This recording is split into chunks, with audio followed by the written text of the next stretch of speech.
My 4-year-old said he wished that people didn't have to knock. I told him about doorbells, and he asked me to install one on his window. I began tugging him into bed, and he'd tell me, "Dad, check for monsters under my bed."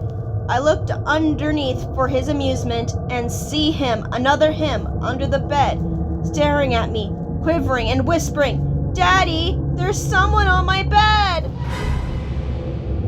The last thing I saw was my alarm clock flashing 12:07 before she pushed her long, rotting nails through my chest, her other hand muffling my screams.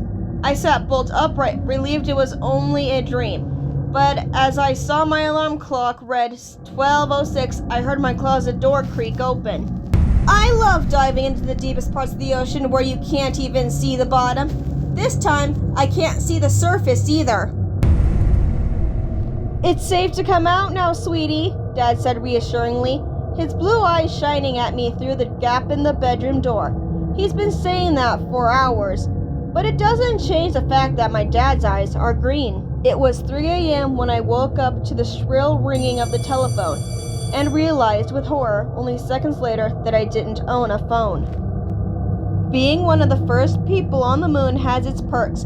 Being the only one to be forgotten doesn't. Growing up with cats and dogs, I got used to the sound of scratching at my door while I slept. Now that I live alone, it's much more unsettling. "Your Honor, it's true. I offered to take her headshots. Apparently, I just had a misunderstanding of what headshots were." I woke up to hear knocking on glass. At first, I thought it was the window, until I heard it come from the mirror again.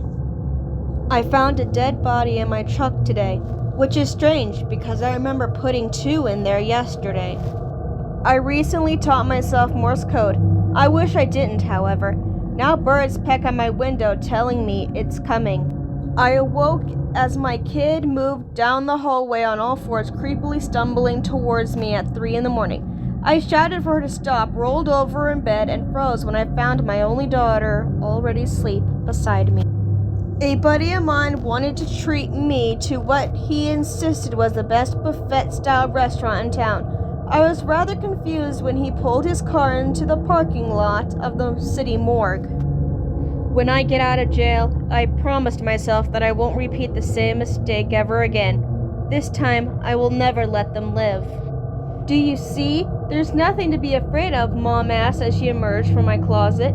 "Yes, Mommy," I lied, noticing her mole was now on the left side.